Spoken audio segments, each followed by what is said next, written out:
اب اگر وہ تسبیح کرنے والوں میں سے نہ ہوتے فلولا انہ کان من المسبحین للبث فی بطنہ الی یوم یبعثون، تو قیامت کے دن تک اسی مچھلی کے پیٹ میں رہتے. بہت بڑا سبق ہے اس میں.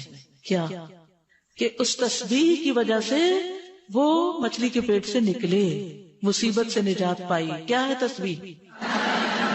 لا الہ الا انت سبحانک انی کنت من الظالمین. ایک طرف اللہ کی پاکی بیان کی، دوسری طرف اپنی غلطی کا اعتراف کیا.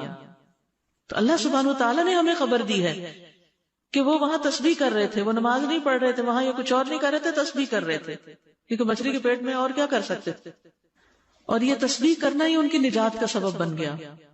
تو یاد رکھیے، انسان کا نیک عمل اس کے کرنے والے کو اٹھا کھڑا کرتا ہے. خوشحالی میں کی ہوئی عبادت تکلیف میں کام آتی ہے. جیسے عام دنوں میں اگر آپ اچھی غذا کھاتے ہیں نا اور آپ کی امیونٹی اچھی ہو تو اول تو جراثیم اثر نہیں کرتے، اور اگر کوئی انفیکشن ہو بھی جائے تو آپ جلدی ریکور کر لیتے ہیں. ادروائز کیا ہوتا ہے، اسی لیے آپ دیکھیں کہ بڑھاپے میں ریکوری بہت لیٹ ہوتی ہے، کیونکہ طاقت نہیں ہوتی جسم کے اندر. جسم خود فائٹ کرتا ہے نا بیماریوں سے، تو کر نہیں پاتا. تو یونس علیہ السلام پہلے بھی نیک کام کرتے تھے، بیچ میں تھوڑی سی غلطی ہو گئی، اور جب مچھلی کے پیٹ میں گئے تو کہا اللہ میری غلطی، مجھ سے قصور ہوا. تو اللہ تعالیٰ نے ان کی سن لی.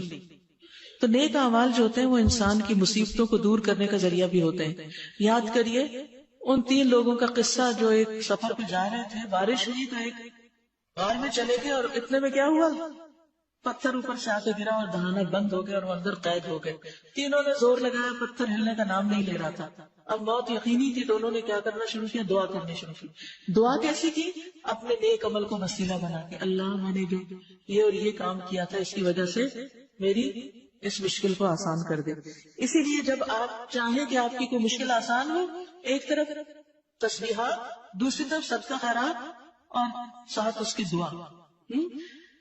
اور انہوں نے دعا کس طرح کی، حدیث میں آتا ہے اللہم ان کنت تعلم انی فعلت ذلک ابتغاء وجہک فافرج عنا. اے اللہ اگر تیرے نزدیک یہ کام میں نے تیرے چہرے کی خاطر کیا تھا، خالص نیت سے کیا تھا، تو اس کی وجہ سے اس چٹان کو آپ ہٹا دیجئے. چنانچہ وہ چٹان ہٹا دی گئی. تو نیک اعمال انسان کے لیے دنیا میں بھی بڑی بڑی چٹانوں کو ہٹانے کا ذریعہ بن جاتے ہیں.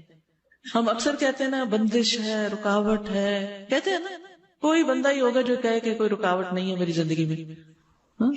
کوئی کچھ بھی نہیں کر سکتا. آپ ٹھیک ہو جائیں